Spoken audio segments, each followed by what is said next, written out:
好，来，为什么？除了大家普遍讨厌的星期一和浪漫的情人节之外，一个令人意外的高峰期是在充满欢乐气氛的圣诞节之前的2周。那研究推测呢，节日期间过高的期望跟现实的落差可能是原因之一。那商业广告的轰炸呢，让人们对节日产生期待。那一旦过程中呢，期望落空，不快的感觉就会被放大，最终导致分手。所以吵架很多人是为了准备婚礼，然后才分手离婚的，类似的概念，就是好累哦，或是怎么样，或是被情勒说，你怎么没有符合你的仪式感嘛？对，我也是这样。所以就圣诞节，因为那是最需要大家大费周章准备礼物啊，准备什么仪式啊，各种的活动要带出去吃饭。你们是很有仪式感的人吗？会怕麻烦吗？我超怕，我跟东华吵过这件事情啊，我也分享过啊，就是说，因为我就是单身太久了，就在跟他在一起之前单身了5年的时间，真的是5年，就是之前延上的文案写3年，这件事情把我害死。你骗人啊！你真的，你真的啦，真的啦，5年。然后当然还在下面说什么，我知道的是5年啊，不是吗？然后写出来是3年，然后我就是说跟他讲说，我就单身太久，我有时候会忘记说，是不是应该在生日的时候或者是大节日的时候准备什么什么东西。那他一开始也会对这件事情感到不满，可是后来他也忙了之后，他就知道说我们做这行的真的很难在固定的什么什么节日安排什么事情，所以我就变成真的是只要爱对了人，情人节每天都过这种状态。谁该准你这边？这是哪一首歌啊？只要爱对了人，情人节每天都过。不可能分手快乐啊！竟然是分手快乐，超触眉头的。分手快乐。那你自己呢？你仪式感，你会在节日前后做一些什么东西？我其实以前小时候我会很期待，因为大家不是都会分享说我男朋友对我做什么干嘛的，然后我也会羡慕啊，我也会希望有人这样子对我。然后呢，但是呢，我又是一个很爱面子，然后不愿意直接讲出来说我要什么的人，所以只要那种重要节日到的时候，我就会在那边这样子观察他，看他有没有做大家所谓有用心的事情。然后如果整天结束他真的没有做的话，我就一个人在那边爆气，然后生闷气，超难过这样。但现在已经好多了，因为我已经看开了，因为我觉得不会做人就是不会做，你在那边讲话也没有用。你是看开还是知道准备很累所以就算了？不是，因为我会愿意为对方做这件事情，因为我认识真的蛮多女孩子就是很期待这件事，而且很会为这种事情然后生闷气，然后也不跟对方说到底他期待的是什么样子的。因为其实男生除了 gay 以外的男生呢，通常的比较直肠子，他们会需要对方，他们想不到那个是吗？对，他们没有把它想得太浪漫。很少，因为直男都比较直肠子。对，我小时候会觉得 gay 比较弯肠子，那也是正常的，正常都是这样弯来弯去的。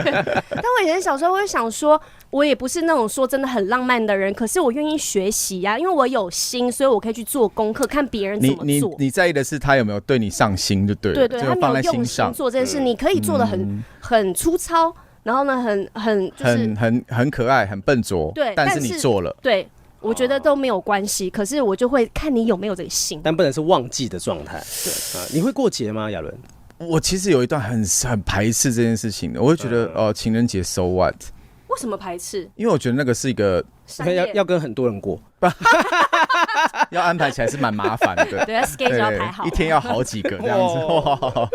可是我有另外一个，你有讲到一个重点，就是我觉得是商人的骗术。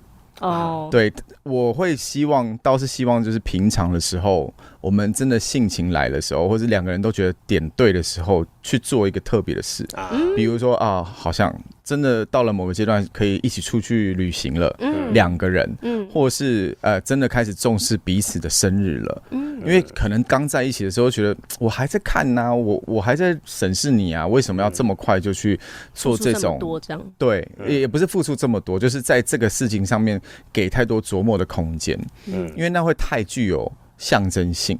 那未来万一真的不合适的时候，那不是会很难过吗？那还不如先观察一阵子。我现在觉得爱情真的要观察很久。你是不是会很害怕对方突然就太爱你了这样子，然后就是直接叼住拔不掉那种感觉？倒不是要适不适合。我觉得两个人，你想要讲什么？没有，我还没，我是认真的。你是不是觉得我现在每一句？我在看你打字，我都想说是不是想到什么？叼住 OK 啊，我喜欢叼住啊，久一点怎么了吗？太快我还不喜欢。叼住很棒啊。对，我其实好奇的是，你觉得观察久要久多久？对啊，真的因人而异。因为有些人卸下心防，有时候那个一进一退之间，搞不好对方又越离越远，所以你也观察不到。你最久，那你这种观察是要比如说同居呢，还是怎么样，你才能观察他？同居。最久你有曾经一段关系，你观察多久才进到下一阶段？我有同居过好几年的。对，所以那过程中他也是被淘汰了是吗？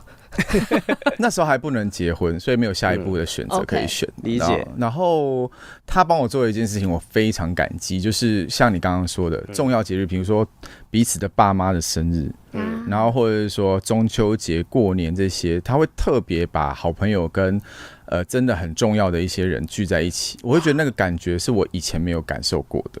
然后而且他也帮我把一些原本已经离很远的朋友，曾经是很好的朋友，又把这个距离再拉回来。我觉得那个是很辛苦跟很有心的人才会做这件事情。我觉得这很棒，就是愿意跟自己另一半的朋友过节。对，我觉得很棒。因为像多拉，她可能她有时候会邀请她一些姐妹一起来家里，然后我也会跟他们一起喝东西、吃喝聊天这样。就是他有一天就跟我讲说，很谢谢你都愿意跟我的朋友来往，真的。而且如果是帮你去策划这件事情的话，相对来说他跟他们应该没有到那么的熟，对不对？跟家人一定熟，因为同居嘛。说朋友很远的那些朋友，很远是指心的距离很远对，没有，我的意思是说，因为相对来说你一定是跟那些朋友比较熟一点，但对我来说，我就觉得他愿意为了你的朋友这样子做，因为这样联络很麻烦的，要调时间把大家都聚起来。是，搞半天，我是老在我的歌曲资料库，你是老在社交方式。你以为是飞鸽传书？以前还要一个个打电话，没有，你知道转那个转盘，你知道吗？我们我们 Poppy 5个人连要聚在一起，那是因为你们本来就没有很合啊。你以为我们是你们呢？你以为我们是你们吗？要杀来杀！赶快沿上面安排我，快点！对啊，气到他是 popular lady， 你们是 unpopular lady。没事，好不好？说笑的，我知道你们感情很好。你就当我延上的特别来宾嘛，因为很多东西可以讲。所以其实我觉得啦，就是你今天不管是不是节日，你就是只要在特定的某些时候，也许某一年不是以节日作为名义，但是你都愿意跟他的朋友来往的话，其实那个仪式感就是其实更值得我们是这样子的，更温暖的。对，而且就是如果你真的固定都会在圣诞节帮另一半做什么，每到那个节日，你就会想到之前你帮谁做过什么。惩罚他最大的方式。对啊，与其这样，还不如就用随机的日子，7月8号、6月5号这种时间，你根本不记得了。你知道啊，圣诞节我们没有特别不会有触景伤情这种事情啦。对，好处在这个地方。OK， 好 ，OK， 没事，我们进入到下一题啊。现在炎亚纶答对了2题了，答错2题，还有1题给答错的空间。记录第5题。历史上赫赫有名的拿破仑，据说对他的第一任妻子约瑟芬一见钟情，但当时呢，他们不是两情相悦的。请问当时约瑟芬嫁给拿破仑的主要原因是什么？A. 他深爱拿破仑的英雄气概与远大前程。B. 他的家人安排的政治联姻是在要巩固他的家族势力。C. 他当时的情人想甩掉他，说服他嫁给拿破仑。这题我们是后来有接受，就约瑟芬有接受访问，是不是？这一种感觉。其实我当初是因为没有镜头讲说，拿破仑当时我就觉得他太矮了，这样子。这个电影有演啦，真的假的？你有看？你有看吗？而且他约瑟芬好像是第2任，是第1任吗？是第1任，他上面写第1任，对。拿破仑不是约瑟芬的第1任，约瑟芬有离过婚。对，然后那你不能答错所以他对第一段，他其实对婚姻是没有那么想要的，是后来他越看那个拿破仑的地位越来越高，在军中的地位越来越高。所以你平常就是过节会约瑟芬出来吃饭，是不是？怎么那么熟？我有约他访谈，跟他深聊过。所以你觉得答案是？应该是因为 A 啦，应该是因为 A。所以他已经离过婚的女人，她看到这个能够带给她安全感的那种男子气概，她就觉得我应该可以再重新进入婚姻。而且我看过电影。OK， 好，到底是不是电影里面这样子演的？请乌马斯解答。他讲的太肯定了，然后答案不一样的时候，我现在在开始紧张。天哪，答案不一样就剪掉。答案是什么？答案是什么？不是吗？答案是 C。真的假的？当时的情人想要甩掉她，说服她嫁给拿破仑。年轻的拿破仑遇到年长而且风韵犹存且带着2个孩子的寡妇约瑟芬的时候呢，他立刻坠入情网。那一部分原因呢，当然是约瑟芬她本来的魅力，但有另一部分原因呢，就是拿破仑也希望能够透过一个富有而且有社会地位的年长女性来结婚，来提升自己的地位这样子。对，那可是比较奇怪的就是说，约瑟芬当时对拿破仑是没有兴趣的。那他之所以同意答应这个婚事呢，很大程度是因为他当时的情人想和他分手，于是说服他嫁给拿破仑，那自己才可以脱身。对，有这种方法哦？对，有这种方法。当年。对，那比较讽刺的地方是，拿破仑最初的深情换来的是约瑟芬就是婚后频繁出轨。那直到拿破仑发现真相，而且心碎的开始自己的婚外情之后呢，约瑟芬才反过来真正爱上拿破仑。哇，这很犯贱的这个人。这个是偶像剧里面那种追夫火葬场的那种剧情。对，就原本就是老公超爱你的，然后你都弃之不顾，就当老公觉得算了，我不想在这段感情付出了，他就会开始爱他。他爱我的时候我不爱，因为我记得他们结完婚之后，拿破仑马上就去远征了。然后就开始一些彼此的婚外情这样子。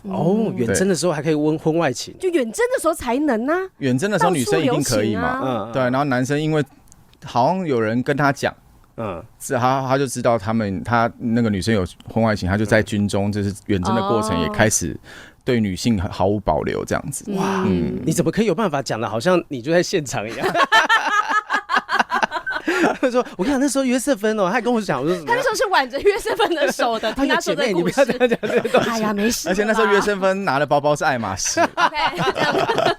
所以其实古人也是敢爱敢恨的。这可能当时那种野史，也许或者是说他们日后就是把它记录下来，从他的过去一些书信往来把这些东西记录下来。所以这种追夫火葬的追妻火葬怎么样？是有我找到了。他说这个说法是有历史根据的。那主要是涉及到一位叫做保罗·巴拉斯的人物，那他当时是约瑟芬的情人之一。那根据历史记载呢，巴拉斯有意撮合约瑟芬跟拿破仑的原因之一呢，就是想要甩掉约瑟芬。那为什么呢？是因为当然第一对他们双方没有真爱，约瑟芬对他来说是一个负担。那第二呢，是为了要拉拢拿破仑来稳定政权，因为当时拿破仑有因为一个意大利战役备受瞩目，巴拉斯认为说，如果可以让拿破仑跟上流社交界的约瑟芬结婚呢，可以让拿破仑进一步融入巴黎的圈子，那也可以让拿破仑对他心怀感激。哇，这样子这么伟大，把自己的妻子给他，天哪！因为他对他一见钟情。可是上流的社会一直都这样，一直到现在都是。